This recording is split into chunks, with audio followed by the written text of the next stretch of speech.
नमस्कार बच्चों, कैसे हैं आप लोग। आशा करते हैं अच्छे होंगे। आइए देखते हैं हम लोग पहले अध्याय का एकदम बहुत अच्छा टॉपिक जो कि बहुत बार पेपर में रिपीट किया है। इसको व्यर्थ करना, इसका मतलब पेपर में 100 में 100 नंबर को छोड़ना। इसलिए इस प्रश्न को छोड़ना ही नहीं है, खास करके ये पहली स्लाइड वाला प्रश्न है 156 का अभाज्य गुणनखंड ज्ञात कीजिए। बहुत रटा रटाया प्रश्न है, नहीं समझ में आता है तो एकदम रट लीजिए, आना ही आना है। क्या है प्रश्न? 156 का अभाज्य गुणनखंड करने के लिए 156 का एलसीएम निकाल लेंगे। अगर 156 का हम कहें लौसा निकालने के लिए तो कैसे निकालेंगे? 2 7 14 और 2 8 16, 2 3 6, 2 9 18, फिर 3 से 3 1 कम 3, 3 3 9, फिर 13 1 कम 13। तो इसे लिखें कि 156 का अभाज्य गुणनखंड क्या होगा? तो इसे लिखेंगे 2 गुणे 2 गुणे 3 गुणे 13। देखिए इसमें आपका ऑप्शन कहीं दिख रहा है? देखिए ऑप्शन कौन सा दिख रहा है? ऑप्शन नंबर बी, 2 गुणे 2 गुणे 3 गुणे 13। लेकिन ये भी याद रखिए, प्रश्न यहाँ नहीं दिखेगा ऑप्शन में, ये भी लिख सकते हैं इसे। 2 कै बार है? 2 बार है, तो इसे लिख सकते हैं 2 की पावर 2, यानी कि 2 की पावर 2 गुणे 3 गुणे 13। यानी कि एक ऑप्शन इसको आप ऐसे भी लिख सकते थे, 2 की पावर 2 गुणे 3 गुणे 13। आशा करते हैं समझ में आ गया होगा प्रश्न। आगे बढ़ें, दूसरा प्रश्न। ये भी एकदम स्टार क्वेश्चन है, इस पर डबल स्टार लगाएंगे। क्या है कि यदि 65 और 117, यदि 65 और 117 के HCF को 65m-117 के रूप में व्यक्त किया जाए तो यम का मान ज्ञात कीजिए। अब लोग कह रहा है, प्रश्न को ही समझिए। कह रहा है कि HCF को 65m-117 के रूप में लिखना है, यानी कि जो HCF है किसका? 65m-117 का। तो क्या करें? सबसे पहले 65 और 117 का HCF निकाल लें। तो क्या होता है HCF? पता है आप लोगों को? तो सबसे पहले 65 का निकालें, तो 65 के लिए 65 का पहले एलसीएम निकालते हैं, लौसा निकालते हैं। तो कितना होगा? 3 से तो कटेगा नहीं, तो 5 से 13 5 65, 13 1 कम 13। तो अगर हम 65 को लिखना चाहें तो 65 बराबर क्या हो जाएगा? 5 गुणे 13। और वैसे ही 117 का निकालें, तो अगर 117 का निकालें तो ये कितना होगा? 117 किससे कटता है? ट्राई लें पहले, देखिए 3 से कट जाएगा तो कट जाएगा, 2 से तो कटेगा नहीं। तो 3 3 के 9, 3 9 27, फिर 3 से 3 1 कम 3, 3 3 के 9, फिर 13 1 कम 13। तो फिर 117 को लिखे तो क्या लिखेंगे कि 3 गुणे 3 गुणे 13। HCF होता क्या है? कह रहा है HCF है। ध्यान रखिए, अगर यहाँ HCF को कह रहा है तो बराबर HCF, अगर ये LCM कहता तो बराबर में LCM लिखते। तो HCF है कितना इसका? HCF का मतलब होता है जितनी संख्याएं दी हों उनके खंडों में जो जो संख्याएं कॉमन हो वही हमारा HCF होता है। तो क्या कॉमन है इसमें? देखिए, क्या इसमें 5 है तो इसमें 5 है? आप बोलेंगे नहीं है। यहाँ 13 है तो यहाँ 13 है? बोलेंगे हाँ। तो इसका जो इन दोनों संख्याओं का HCF होगा वो कितना होगा? 13 हो जाएगा। तो कह रहा है कि HCF कितना है? 13 है। तो HCF के स्थान पे कितना आ गया? 13। तो 13 बराबर हो जाएगा 65m-117। 117 उधर माइनस में, इधर आएगा तो प्लस। तो 13 + 117 बराबर हो जाएगा 65m। 13 में 117 जुड़ेगा तो कितना हो जाएगा? 130 बराबर 65m। यम के साथ देखिए 65 गुणा में ही इस तरफ आएगा तो भाग में, तो 130/65 बराबर हो जाएगा m। तो काटेंगे तो कैसे? 5 से, 5 1 कम 5, 5 3 15, फिर 5 दूनी 10, फिर 5 6 का 30, 13 1 कम 13, 13 दूना 26। तो ध्यान से देखिए, तो 2 बराबर हो गया यम, यानी कि हमारा जो यम का मान आ गया कितना आ गया? 2। ऑप्शन में कहीं दिख रहा है? ऑप्शन में दिख रहा है ऑप्शन नंबर बी, यही होगा हमारा उत्तर 2।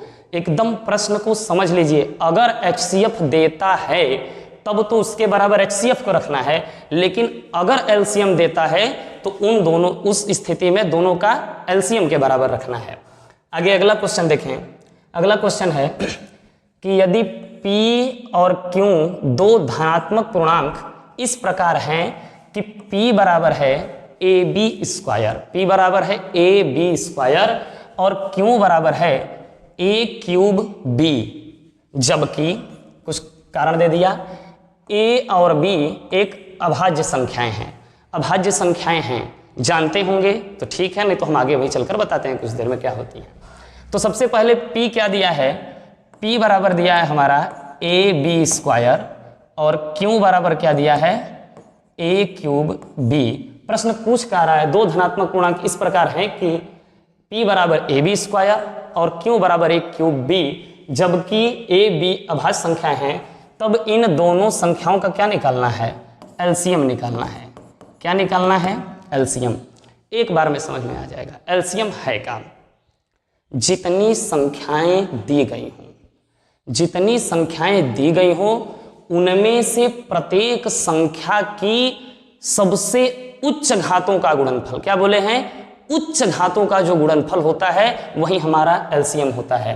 तो देखें इसमें आपको कहीं A दिख रहा है जिसकी पावर 1 है, और इसमें भी आपको A दिख रहा है जिसका पावर 3 है। तो इन दोनों में अधिक उच्च घात कौन है, तो आप लोग सीधा सा जवाब देंगे A की पावर 3। तो हो गया ये A की पावर 3। छोटे वाले को भूल जाना है, आप लोगों को पता होगा कि सब लोग उच्च लोगों को जानते हैं, छोटे को कौन याद रखता है, कोई नहीं याद रखता है। तो आप लोग भी बड़े बनना चाहें, बड़े से मतलब ये नहीं है कि सिर्फ पैसा कमाए, बड़ा वो भी है जो इस प्रश्न को हवा बना दे एकदम। आगे है B स्क्वायर B। तो बताइए B स्क्वायर बड़ा है कि B बड़ा है, तो आप लोग कहेंगे क्या सर जी, अब यह सब हम लोग बताएंगे। तो इसका उत्तर हो जाएगा क्या, B स्क्वायर। यही हो गया आपका क्या, एलसीएम। क्या दिख रहा है, कौन सा option, A cube B square, A cube B square, यानी ऑप्शन नंबर C क्या हो गया, सही हो गया। ऑप्शन नंबर C क्या हो गया, सही हो गया। कहीं दिक्कत हो तो आप लोग कमेंट कर दीजिएगा, हम फिर से इस पर डिस्कस कर लेंगे। आगे चौथे क्वेश्चन पर आए।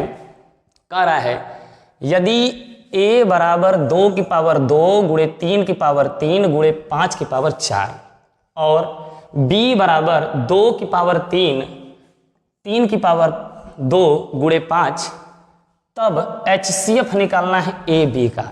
तब इस संख्या और इस संख्या का क्या निकालना है, HCF। पहले जो दी गई है संख्याएं वो लिख दें।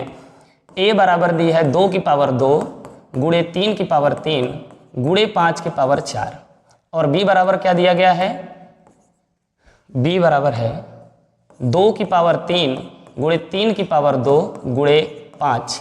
तो इनका क्या निकालना है, HCF।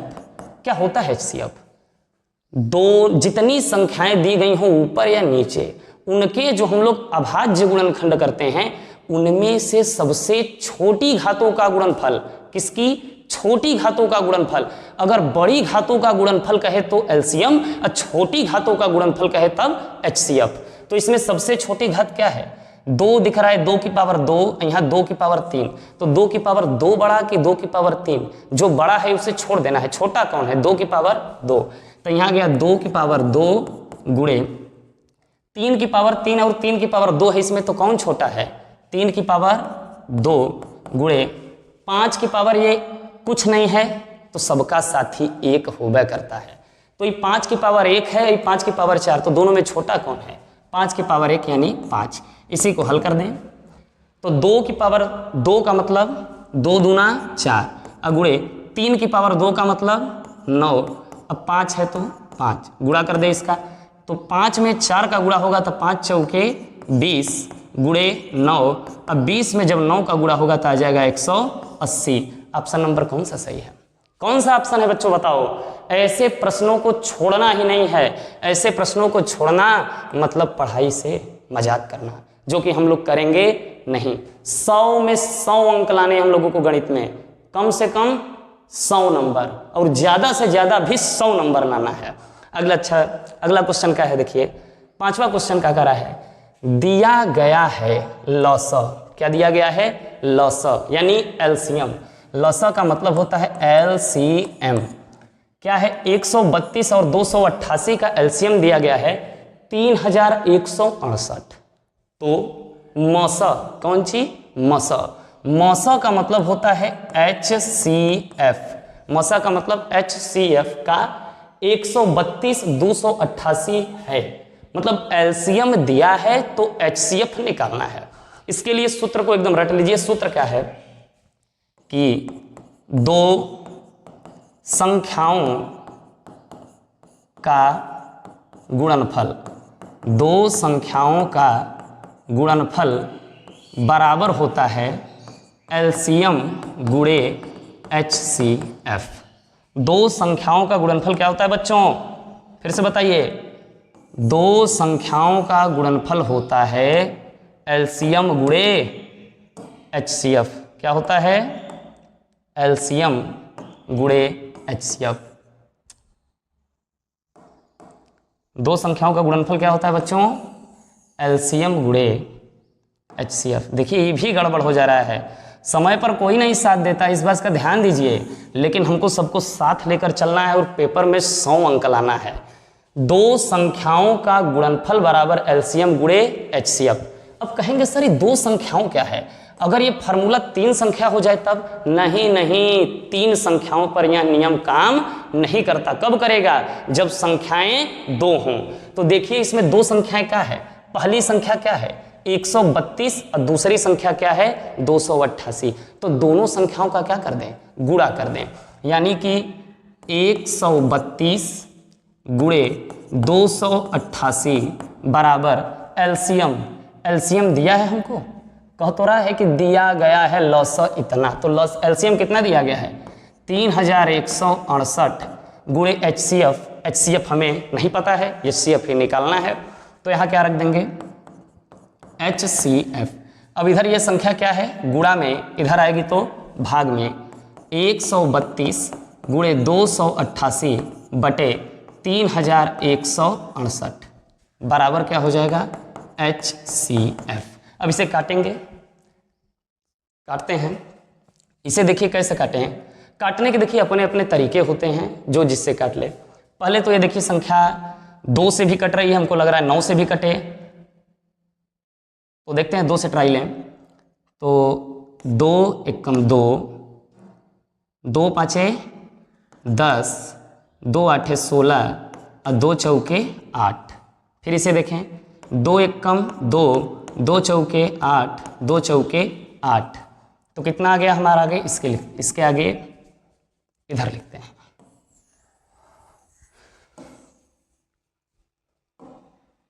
क्या बचा संख्या, यहाँ बचा 132 गुणे 144 बटे 1584 बराबर HCF।